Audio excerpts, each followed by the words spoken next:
Hey there everyone, this is Samuel Johnson and welcome back to the Spider-Verse Retrospectives. I apologize that this video is a day later than it was supposed to be. Yesterday, there was there was kind of a medical slash family emergency that's still kind of ongoing, and that kind of required more of my attention than talking about a comic book. So again, sorry but so as a result, I decided to delay this video to today. Again, sorry. But anyway, since we are getting to talking about this comic, today we are going to be continuing our discussion on the third Spider-Verse miniseries as we take a look at Spider-Verse Volume 3, Number 5.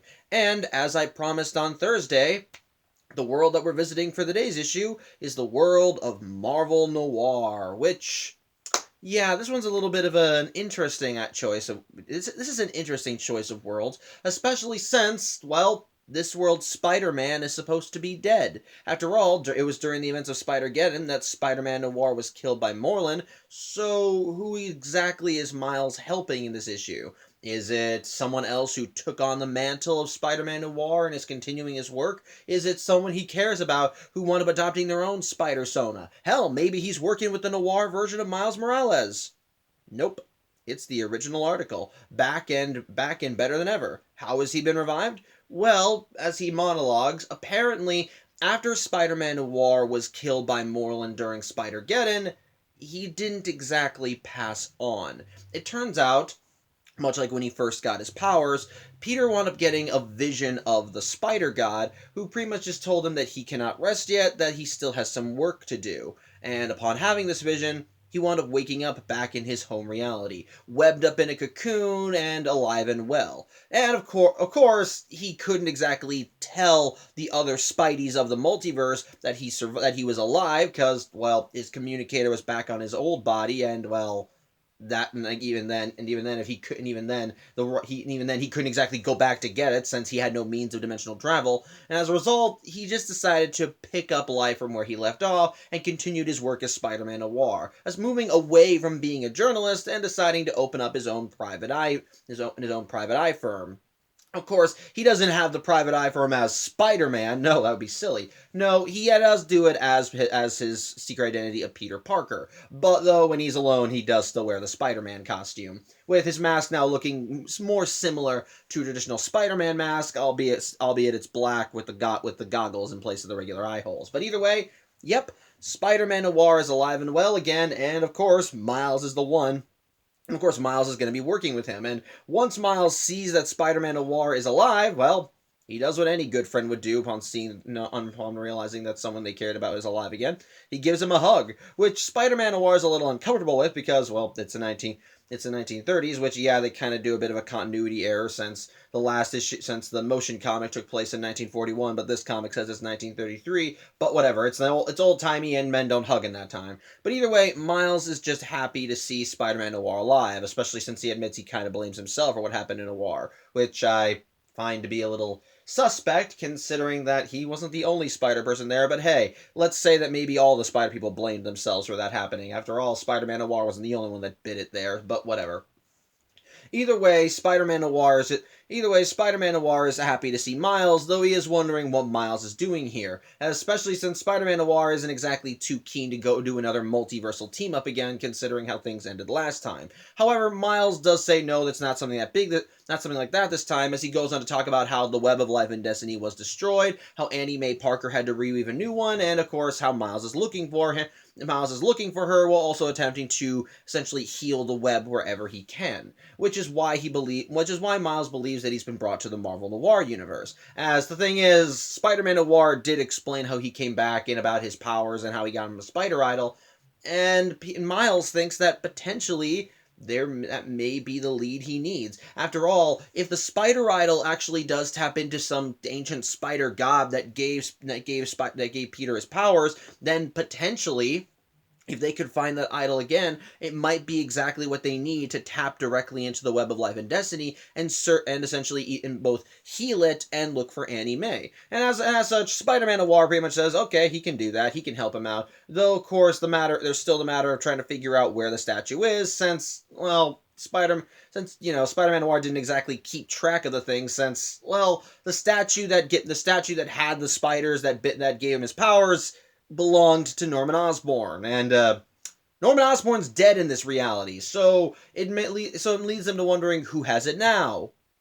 The Nazis. Yep, the Nazis have it. Specifically, a scientist by the name of Madame Sturm, who, while not totally believing in magic, does believe that there are forces in this world that we don't fully understand, and that if they can be tamed, channeled, they might be utilized. They might be utilized for something greater. And has it turns. And yeah, basically, she plans to use the spider god statue that basically, well, give her ultimate power, so to speak. In the meantime, back with Miles and Peter, they're pretty much just going around New York trying to find any leads on the statue they can. At first, they go to the police station and try and get a list of evidence that was collected from Norman, but the statue isn't on the list. As such, they decide to do a more direct route, as both Peter and Miles just go suit up in their Spidey jammies and decide that if anyone would know where any of Norman Osborn's old crap is, it's anyone that's still alive from his gang. And thankfully, there are still two people alive: Ox and Montana from Norman Osborn's enforcers. Which, yeah, I know the last time we saw Ox in the Marvel Noir universe, he was getting his ass kicked by the Kingpin in order to give information on the whole Spider God thing with Black Cat and Black Cat. But yeah, they're both alive and well, and they're hanging out at the Black Cat Club, which I'm guessing is still open. Which I'm hoping that Peter at least told Felicia he's back, so whatever. But either way, yeah. Both Peter and Miles arrive in the Black Cat Club and just essentially start kicking Montana and Ox's asses. Thankfully, Miles is able to take Montana down with a well-placed venom blast to his whip, and then likewise Spider-Man Noir uses that as an intimidation tactic on Ox, telling him that if Ox isn't getting what he wants, then Miles will turn that thing on him and fry him, which Miles isn't exactly okay with, even if it is just a bluff, but it does get Ox talking, as he explains that he did manage to grab the spider statue, but he was having trouble fencing it. Thankfully, he did find a buyer, which is of course what led to Madame Sturm. Though unfortunately, Ox tells them that if they want to get the idol from her, they need to act fast because she's probably going to be leaving soon on a cargo ship. As such, with the pair of Spideys now getting the information they want, Peter and Miles end up making their way out of the Black Cat Club and go to her hideout, which is essentially atop a tall building it's atop a tall building where her lab is. The cargo ship that she's going to be leaving New York on, it's a blimp. It's a Zeppelin. It's a Zeppelin, which of course belongs to the Nazis. As such, Peter and Miles decide they need to get in close. They need to get in close and get the idol, but unfortunately, the Nazis get to them first. As a pair of Nazi, I want to say scientists or generals or agents or whatever, end up arriving in front of Madame Sturm's lab, which looks like a greenhouse atop this building, and they pretty much just tell her that the Fuhrer has waited long enough for her to get results, and he's tired of waiting, so they're here to collect the statue and be on their way. Only when they enter the greenhouse, we end up seeing the fruits of Madame Sturm's labors. As it turns out, she's hooked the idol up to a tube that is essentially filled with bees. Basically, what she's doing is that she's aware about the spider statue's power to, create new spider totems to serve the spider god. However, she believes that if she can channel that energy into this tube and into other insects, she might be able to transform someone into a different kind of totem. And the thing is, with Madame Sturm, she's a fan of bees, and as a result, she's essentially funneling the energy into a glass tube that she is in that is full of bees, with the bees, of course, just essentially covering her body completely. Of course, the Nazis think, okay, she's lost it, and decide to just say screw it as they grab the idol and try to make a run for it, but that's when the pair of Spider-Men show up who start kicking their asses something fierce. As such, they manage to get the idol, and the Nazis seem to be beaten, but of course they're wondering, well, what's with the glass tube?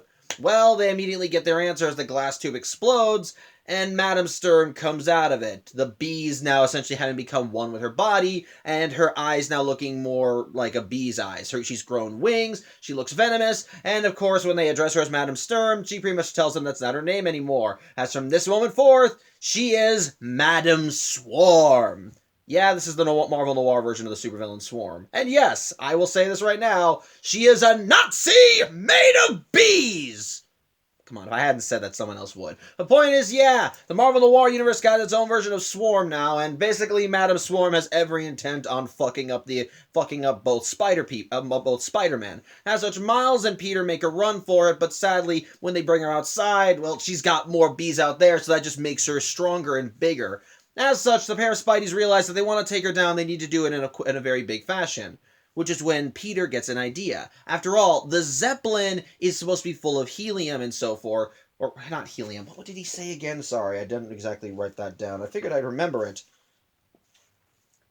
Hydrogen, that's what it's full of. And basically, he then asks Miles that if he can use his Venom Blast to ignite the hydrogen in that might be enough to essentially wipe out the entirety of Madam Swarm's, well, hive, so to speak. Of course, Miles isn't a killer, and he wants to make sure the Zeppelin is not occupied when he lights it up. But Spider-Man Noir does confirm after swinging through that, yeah, there's no one on board, so Miles can let loose. As such, after they manage to lure Madam Swarm to get closer to the Zeppelin by using the idol, Miles is able to swing up close to it, and, well, he just fully ignites the thing with a giant Venom Blast, which ends up, of course, causing the thing to explode and land direct. And, of course, Madam Swarm is caught in the blast, and she and the rest of her bees are burned up. Thankfully, both the pair of Spideys are able to keep the Zeppelin from landing on New York with a giant web that they both create. And so, of course, the day is saved. The bad guys have been beaten. The Madam Swarm has been taken down, and of course, Miles now has the idol. Which, if this works,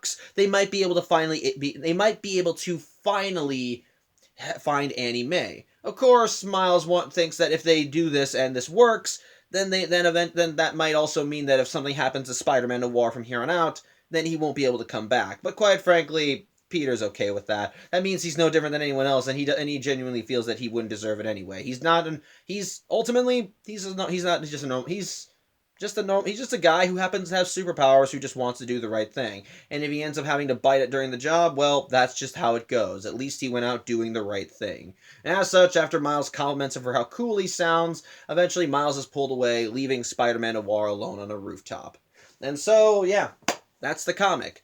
My thoughts on it? Again, like with the other issues, this issue is just some fun Spider-Phil team-up action. And I think it works well. Honestly, I'm glad that we got to see more of Spider-Man Noir after his death in Spider-Geddon. Because, well, I thought his death in Spider-Geddon was a misstep. I probably talked about this already, but I thought it was a bonehead move to kill off Spider-Man Noir like that, especially since he had been gaining more traction in the comics. After all, he was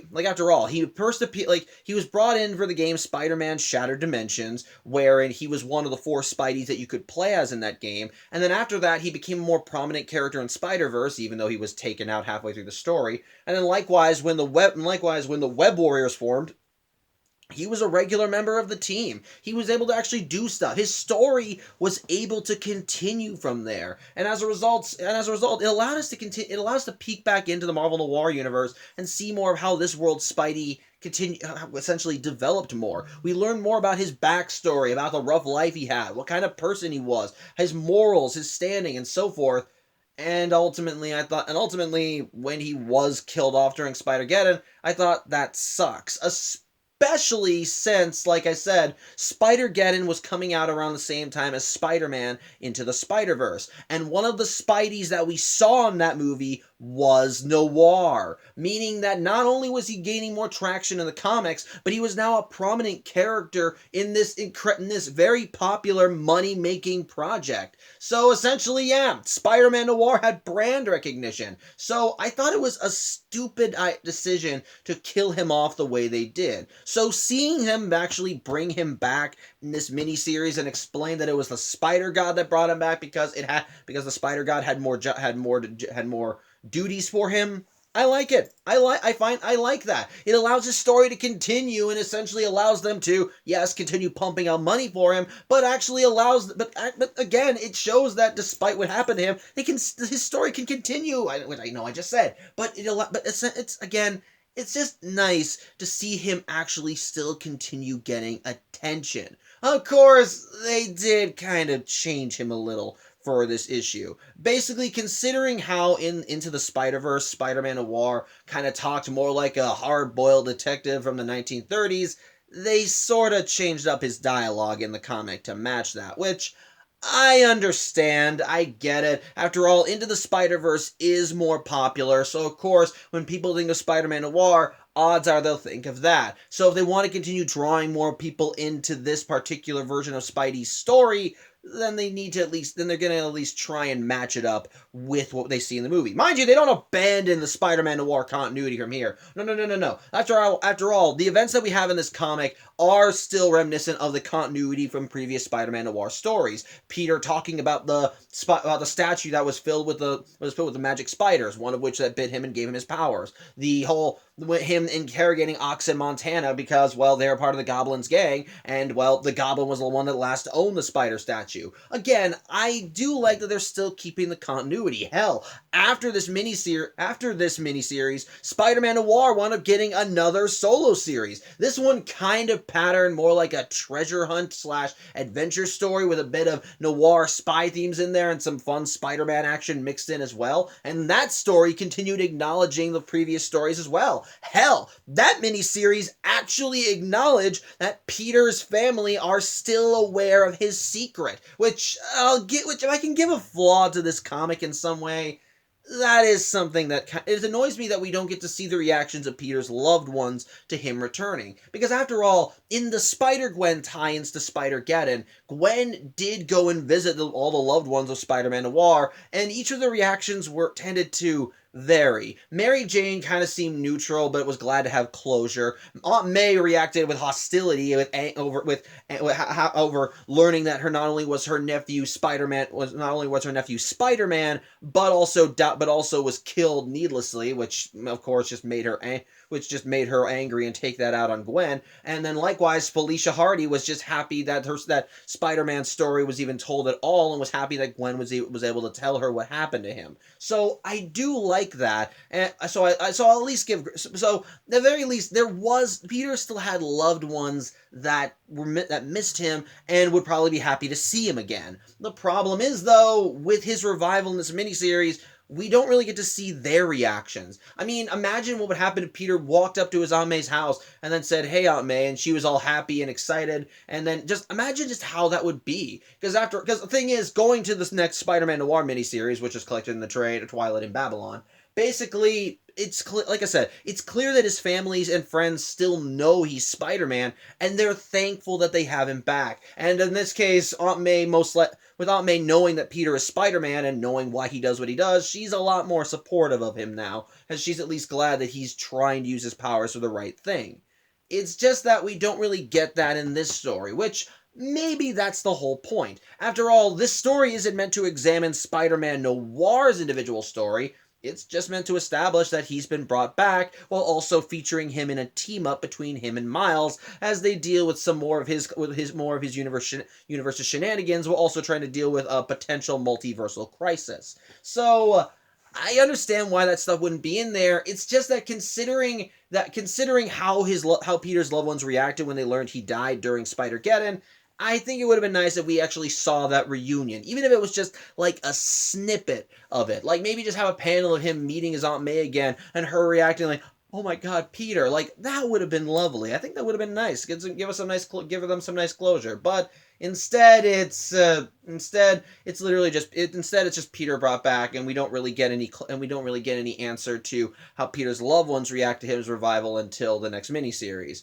Which even then, we don't even see how Felicia reacts to it. Clearly, she's still operating the Black Cat Club, but is she still operating as the White Widow? Is she back to being a recluse? I don't know. Well, I don't know. We never learned. So that's just kind of iffy to say the least. But with that said, though, even without that, the whole rest of the story is just fun. Is just a fun superhero story. Again, like with the previous issues, it's still fun seeing Miles and Spider-Man Noir just, teaming up and kicking ass together. I like seeing Miles kind of adapting to being in the Marvel Noir universe. I like seeing him and Spider-Man Noir coordinate with one another as they fight more of his baddies. I love seeing more of the Marvel Noir variants of classic Spider-Man villains, like seeing Madame Swarm go like seeing Madame Swarm become the Marvel Noir version of the supervillain Swarm, which again I think works as works as a villain, as she's genuinely creepy and intimidating, and of course, and ultimately how they manage to take her down is very creative and smart, and utilizes the abilities and prowess of both Spider-Men well. As of course, while Spider-Man Noir is a hard-boiled Spider-Man,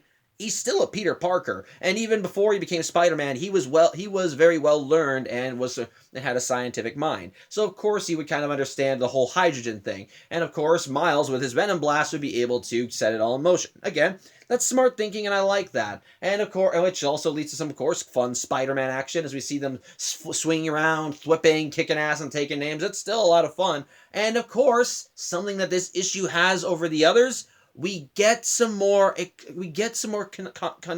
continuation of the ongoing story. Yeah, if I can give another flaw to these comics, it's that while I do like seeing the Spider People teaming up and taking on these various problems together, it also annoys me that the whole reason this story is happening at all, namely Miles looking for Annie Mae while also trying to heal the web, is just kind of ignored. That plot point is just a kind of a footnote, to say the least, and ultimately is just there to act as the means for Miles to jump between universes. Now, to be fair, the whole point of this book is mostly to just show Miles teaming up with these different Spideys, so I can understand why it wouldn't be focused on. It's just that when that's kind of hyped up as the big part of your story, you might want to actually dedicate a little bit more time to that. So I'm at least glad that issue 5 finally continued that and showed Miles actually taking steps to, well, find Annie by